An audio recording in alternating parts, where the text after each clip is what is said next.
Good morning ladies and gentlemen. Pukul 8.25 pagi, pesawat yang kami tumpangi mendarat dengan sempurna di Bandara Sis Al Jufri, Kota Palu.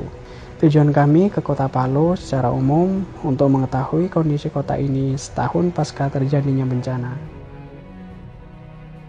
Kami berkunjung ke pasar tradisional Masumba yang menjadi pusat transaksi jual beli bahan kebutuhan pokok dan pangan di Kota Palu.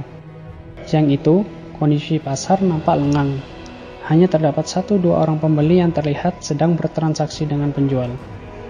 Kami sempat berbincang dengan salah satu penjual.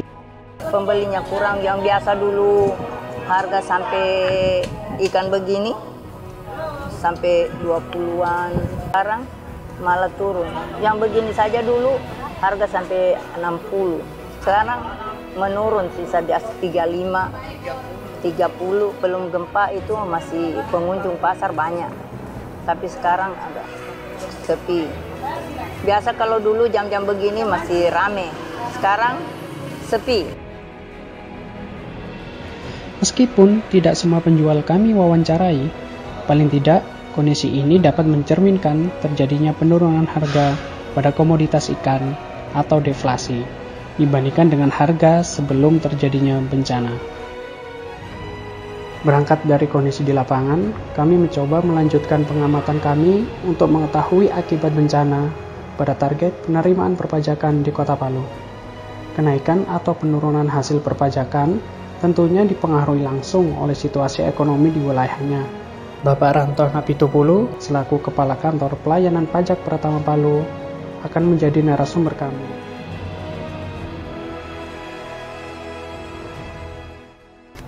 Sektornya itu kalau kita lihat penerimaan kita sekarang, yang pertama adalah perdagang secara umum, yang kedua real estate. Sektor ini memang berpengaruh langsung, perdagangan itu sehubungan dengan gudang-gudang itu pada hancur pada saat gempa itu. Jadi secara otomatis untuk penyimpanan barang-barang, terutama untuk customer goods-nya itu jadi agak tersendat. Nah, sehubungan dengan itu maka di tahun ini terasa penerimaan kita itu ada shortfall dibanding tahun lalunya.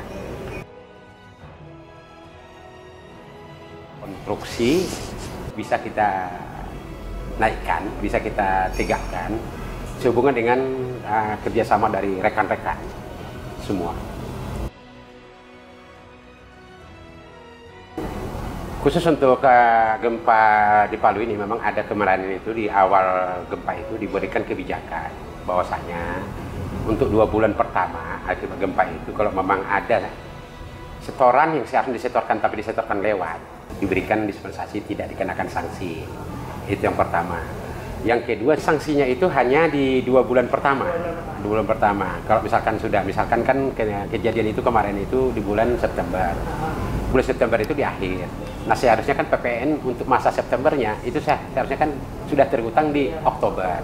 Nah, ini disetorkan atas terutang itu 2 bulan berikutnya itu tidak dikenakan sanksi gitu. Kita melakukan kerjasama dengan pihak wali kota. Dalam hal ini kita meminta kepada bantuan seluruh kelurahan, lurah yang ada di Kota Madia ini, Kota Madia Palu ini, supaya membantu kita di dalam menyisir. Nah, ini kita lakukan sejak bulan Juli kemarin sampai dengan bulan Oktober. Nah, kenapa sampai bulan Oktober? Sehubungan dengan supaya bisa kita untuk mencapai penerimaan. Jadi kita bulan Oktober sampai dengan Desember ini kita langsung betul-betul untuk mengintensifkan penerimaan pajaknya. Nah, dari hasil penyisiran itu yang kita sebut dengan pitagram, kita memang begitu keadaan bencana itu kemarin, kita langsung mencoba menyisir wajib pajak kita. Kira-kira wajib pajak yang mana yang terdampak, wajib pajak mana yang tidak terdampak. Jadi dengan penyisiran itu, alhamdulillah yang biasanya tidak pernah hadir jadi hadir.